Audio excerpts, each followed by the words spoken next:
যদি যাও কিছু পরিবর্তন করে, এমনকি সে বিদেশীও হয়ে যায়। এর সাথে সাথে তার কণ্ঠস্বর এবং চোখের দিকও পরিবর্তিত হয়। এমনকি তার শরীরের অঙ্গ প্রত্যঙ্গ তার বয়স অনুসারে পরিবর্তিত হয়। এই কারণেই সে বিভিন্ন চোখের পাশের চশমা, বিভিন্ন আকারের জুতা এবং প্রতিটি লিঙ্গের টুপি রেখেছিল। তার এই গোপন কথাটি কেবল দুজন জানত, একজন তার মা এবং অন্যজন তার বন্ধু সাং। তারপর আমাদের সাং দেখানো হয়, যে জিনের সাথে আসবাবপত্র তৈরির কাজও করত। আসলে আসবাবপত্র ডিজাইনিং ছাড়াও সে অন্যান্য সমস্ত বিষয় দেখাশোনা করত, যার মধ্যে গ্রাহকদের খাওয়া দাওয়া অন্তর্ভুক্ত ছিল। একদিন সাং জিন তার বাড়িতে আসে এবং তাকে বলে যে তুমি আজ একজন সুদর্শন পুরুষ হয়ে গেছ, তাহলে চলো বাইরে বেড়াতে যাই। তারা একটি ক্লাবে দৌড়াতে যায় এবং সেখানে অনেক মজা করে। জিন একটি মেয়ের সাথে ঘুমাচ্ছে এবং যখন সে জেগে ওঠে, সে দেখে যে সে বৃদ্ধ হয়ে গেছে। সে তার সমস্ত মুখের ভাবের ভিডিও একটি ল্যাপটপে ধারণ করেছে।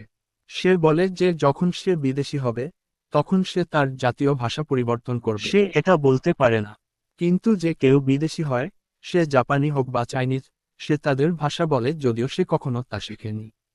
এই পরিবর্তিত পরিচয়ের কারণে সে কখনো কাউকে পছন্দ বা ভালোবাসেনি এবং এই শারীরিক পরিবর্তন শুরু হয়েছিল প্রায় 12 বছর আগে। জিন যখন 18 বছর বয়সে, তার অতীতের একটি দৃশ্য দেখানো হয় যেখানে সে ঘুমিয়ে পড়ার পর উড়ে যায় এবং আয়নায় নিজেকে দেখে। সে একজন অদ্ভুত ব্যক্তিকে পরিণত হয়েছে, যা তাকে অনেক ভয় দেখায়। তারপর সে তার মায়ের কাছে যায় এবং তাকে সবকিছু বলে এবং মা এই কথা শুনে হতবাক হয়ে যায়, কিন্তু কোনোভাবে সে তাকে সান্ত্বনা দেয় এবং তার কাছে দুঃখ প্রকাশ করে। জিন অন্যদের মতো স্বাভাবিক জীবনযাপন করতে পারত না এবং এই কারণেই তাকে স্কুল থেকে ছুটি নিতে হয়েছিল যখন তার সব সন্তান স্কুলে যাচ্ছিল। তাই সে তার জীবনের ভারসাম্য বজায় রাখতে হিমশিম খাচ্ছে।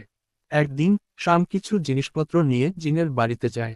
তারপর একজন মধ্যবয়সী মহিলা দরজা খুলে শামকে খাবার দেয়। শাম মনে করে এটা জিনের মা, কিন্তু তারপর জিনের আসল মা আবির্ভূত হয়। তারপর সে বুঝতে পারে যে সে ইওর নয় বরং জিন। সে হতবাক হয়ে যায় এবং বুঝতে পারে না কি হচ্ছে। তারপর সত্য জানার জন্য সে ভদ্রমহিলাকে জিন সম্পর্কে কিছু প্রশ্ন করে। সে এমন কিছু জিজ্ঞাসা করে যা কেবল জিনই জানত, যার উত্তরে ভদ্রমহিলা সব প্রশ্নের সঠিক উত্তর দেয়, যা রেকার শামকে অবাক করে এবং সে তাকে দেখে হাসতে শুরু করে। এই ঘটনার পর শাম প্রতিদিন জিনের বাড়িতে আসতো এবং জিন একজন নতুন মানুষ হয়ে যেত। তারা দুজনেই কথা বলতো এবং সব সময় হাসতে থাকতো। একদিন যখন জিন মেয়ে হয়ে যেত, শাম এবং জিন পান করার জন্য একটি বারে যায়। সেখানে শাম তাকে জিজ্ঞাসা করে, আমরা প্রায় 15 বছর ধরে বন্ধু এবং তুমি একজন ছেলে ছিলে যে এখন মেয়ে হয়ে গেছে, তাহলে তুমি কি আমার কাছাকাছি আসতে পারো? একটি মেয়ের শরীর। এটা শুনে জিন সম্পূর্ণ বিপরীত উত্তর দেয়। সে জিনকে নিজেকে নিয়ন্ত্রণ করতে বলে। পরের দিন তারা আবার দেখা করে আর এখন জিন ছেলে হয়ে গেছে। সেউম তাকে বলে যে সেউম যে কোম্পানিতে কাজ করে তার মালিক জিনের ডিজাইন চুরি করছে। এটা শুনে জিন একটি ধারণা পায় এবং এটি ব্যবহার করে তার নিজস্ব কোম্পানি তৈরি করার সিদ্ধান্ত নেয়। তারা কোম্পানির নামে এলএক্স রাখে।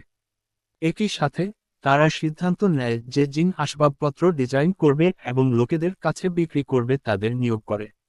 জিন মূলত কেবল একজন আসবাবপত্র প্রস্তুতকারক ছিলেন, কিন্তু এখন তিনি একজন আসবাবপত্র প্রস্তুতকারক এবং সরবরাহকারী উভয়ই হয়ে ওঠেন। একদিন জিন একটি আসবাবপত্রের দোকানে যায় এবং সে কিছু নখ দেখছে। এই সময় শো নামের একটি মেয়ে তাকে দেখছে। সে দোকানে একজন কর্মী। সে জিনকে জিজ্ঞেস করে সে কি চায়, যার উত্তরে সে বলে, আমি এমন একটা চেয়ার চাই যেটাতে চড়লে আমার মনে হবে যেন আমি একটা সাদা গাড়ি চালাচ্ছি। এটা শুনে সে তাকে অ্যালোক্স নামে একটা ওয়েবসাইট দেখায় এবং বলে যে তুমি এখানে সবচেয়ে ভালো জিনিসটা পাবে, যার মানে সে জিনকে একটা ওয়েবসাইট তৈরি করার পরামর্শ দেয়। জিন তাকে জিজ্ঞেস করে অন্য কারো জিনিসের প্রশংসা করা কি ঠিক এবং বিনামূল্যে বিজ্ঞাপন পাওয়া কি ঠিক। এই কথা শুনে সু হাসতে শুরু করে। সেই দিনের পর জিন প্রতিদিন সুকে দেখতে সেই দোকানে যায় এবং ভিন্ন ভিন্ন মুখের কারণে সু কখনো চিনতে পারে না যে সে জিন। আস্তে আস্তে জিন সুকে খুব পছন্দ করতে শুরু করে এবং তার প্রেমে পড়ে। জিন সুয়ের দোকানে প্রচুর গাড়ি জমা করে এবং সে সেখানে বিভিন্ন গ্রাহকের ছদ্মবেশে যায়। একদিন যখন জিনি একটি সুদর্শন ছেলের পোশাক পরে সে সুয়ের দোকানে যায় এবং কিছু কেনাকাটা করে এবং কোনোভাবে সে সুকে একটি খননকারী গাড়িতে যাওয়ার প্রস্তাব দেয়। কিন্তু সে প্রত্যাখ্যান করে, যার জন্য জিন সুকে বলে যে সে এই প্রশ্ন জিজ্ঞাসা করার জন্য এবং জিনের আন্তরিকতা দেখে অনেক প্রস্তুতি নিয়েছে প্রকৃতির, সে রাজি। কিন্তু জিন একটি রেস্তোরাঁ থেকে খাবার কিনে এবং সুকে তার আসবাবপত্র তৈরির জায়গায় নিয়ে যায়, কিন্তু সে সেখানে যেতে রাজি হয় না। জিন সুকে বলে যে এখানে আমার সেক্রেটারির নম্বর। আমি খারাপ মানুষ নই, কিন্তু এর পরেও যদি তুমি কিছু ভুল খুঁজে পাও তাহলে তুমি এর বিরুদ্ধে অভিযোগ করতে পারো। তারপর দুজনেই সেখানে যায়। সেখানে পৌঁছে সু বুঝতে পারে যে এটি অ্যালেক্স ফার্নিচার, কারণ সেখানকার লোকেরা অ্যালেক্স ফার্নিচারকে খুব পছন্দ করে। তারা দুজনেই রাতের খাবার খায় এবং তারপরে জিন সুকে তার বাড়িতে নামিয়ে দেয়। তারপর তারা পরের দিন আবার দেখা করার পরিকল্পনা করে। কিন্তু এখানে সমস্যা ছিল যে যদি সে পরের দিন ঘুমিয়ে পড়ে তাহলে সে বদলে যাবে। এটি দেখে সে প্রতিটি বাড়িতে একটি অ্যালার্ম সেট করে যাতে সে নির্ণয়কে দেখতে পারে এবং একই সাথে নিজেকে বিনোদন দেওয়ার জন্য অন্যান্য কাজে ব্যস্ত রাখার চেষ্টা করে। পরের দিন তারা দুজনেই দেখা করে। রাজ যখন সুকে বাস স্টেশনে নামিয়ে দিতে চলেছে তখন সে বাসে ঘুমিয়ে পড়ে। যখন বাস তার স্টেশনে থামে তখন সে বাসে ঘুমিয়ে পড়ে। শেষরাজ যখন বাসে ঘুমিয়ে পড়ে শেষরাজ যখন বাসে ঘুমিয়ে পড়ে তাই আমি নিজের চোখে পরিবর্তন দেখতে চাই। ঘুমানোর সময় সু জিনকে জিজ্ঞাসা করে কতদিন ধরে এই সব ঘটছে। তারপর জিন তার পুরো গল্পটি ব্যাখ্যা করে এবং এই সময় সু জিনের হাসিতে হতবাক হয়ে যায়। জিন খুব খুশি হয় যে সবকিছুর পরেও সু তার সাথে থাকে। এরপরে তারা দুজনে একসাথে সময় কাটায় তারা আগে করত এবং আমি তাকে আমার সামনে বদলে যেতে দেখি। তারা সুখী জীবনযাপন করছিল। পরের দিন সু জিনের ঘাড়ে একটি ট্যাটু করে যাতে তাকে জিন হিসেবে শনাক্ত করা যায়।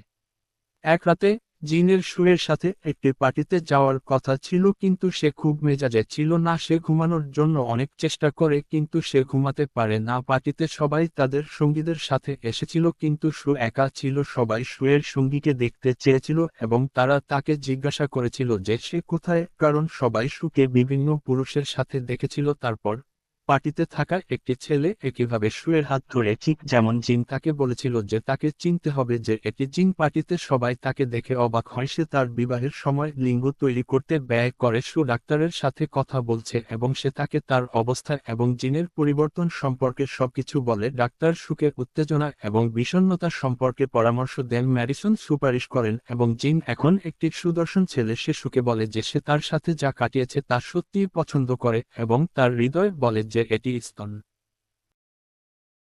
কখনোই এই পরিস্থিতির মধ্য দিয়ে যেও না এবং আমার ইচ্ছা হলো তুমিও আমার মতো একজন সাধারণ মানুষ হও। তারপর সে সুকে জিজ্ঞেস করে সে তাকে বিয়ে করবে কিনা, কিন্তু সে কোন উত্তর দেয় না। তারপর সে তাকে তার বাড়িতে রেখে দিতে যায় এবং পথে সে তাকে জিজ্ঞেস করে যে সে কি তাকে বিয়ে করবে। সু তাকে থামতে বলে। সু তাকে বলে যে বিয়ে কোন সাধারণ বিষয় নয়। আমি আমার পরিবারকে কিভাবে বলবো যে একটা ছেলে আছে যে তার কথা শুনে প্রতিদিন বদলে যায়। সু তাকে বলে যে যখন আমি তোমার কাছ থেকে দূরে চলে যাই আমি এটা সহ্য করতে পারি না। সু তাকে বলে যে তুমি শুধু নিজের কথা ভাবো। তুমি কি জানো তুমি কে, তোমার পরিচয় কি?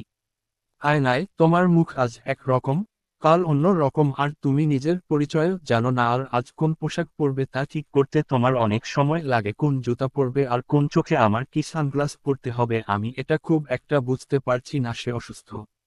সে সুয়ের মোবাইল ফোনে ডাক্তারের সাথে কথোপকথন শুনতে পায় এবং বুঝতে পারে যে সুয়ের অবস্থাও তার নিজের মতো।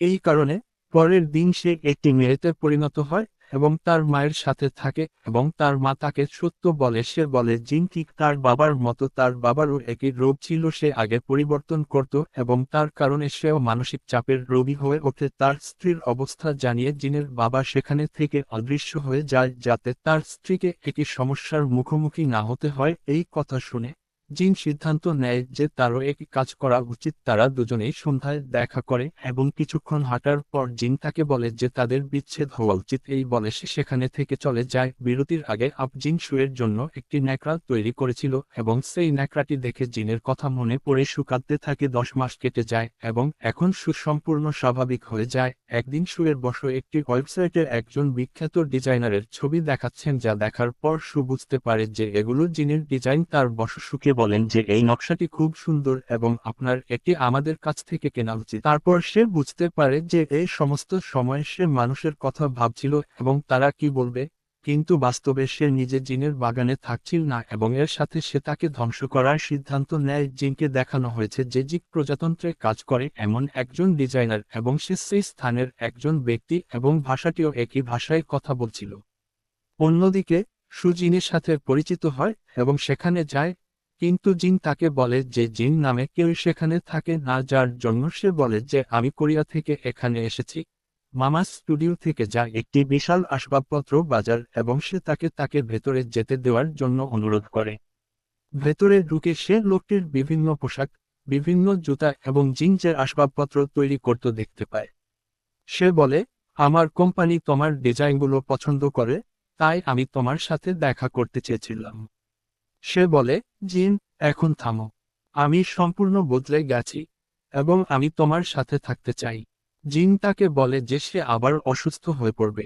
সে বলে, আমি আর অসুস্থ হব না, এটা আমার জীবনের চেয়েও বেশি যন্ত্রণাদায়ক জীবন, এবং সে জিনকে দুঃখ প্রকাশ করে এবং তারা দুজনেই হাঁটতে বেরোয় এবং সে তাকে বলে যে একদিন সে জিনকে পরিবর্তন করতে দেখেছিল, যার ফলে সে খুব ফ্যাকাশে হয়ে গিয়েছিল এবং সে নিজেকে সাজাতে চেষ্টা করেছিল কিন্তু সে নিজেকে সাজাতে পারেনি, এবং সে বলে যে আমি বুঝতে পেরেছি যে আমি তোমাকে ছাড়া বাঁচতে পারবো না, এবং এখন সে নিজেই জিনকে তাকে বিয়ে করতে বলে এবং জিন তাকে তার জন্য তৈরি করা চেইনটি পড়তে বাধ্য করে এবং এখানেই তাদের জীবন এবং ছবির সুখী সমাপ্তি ঘটে।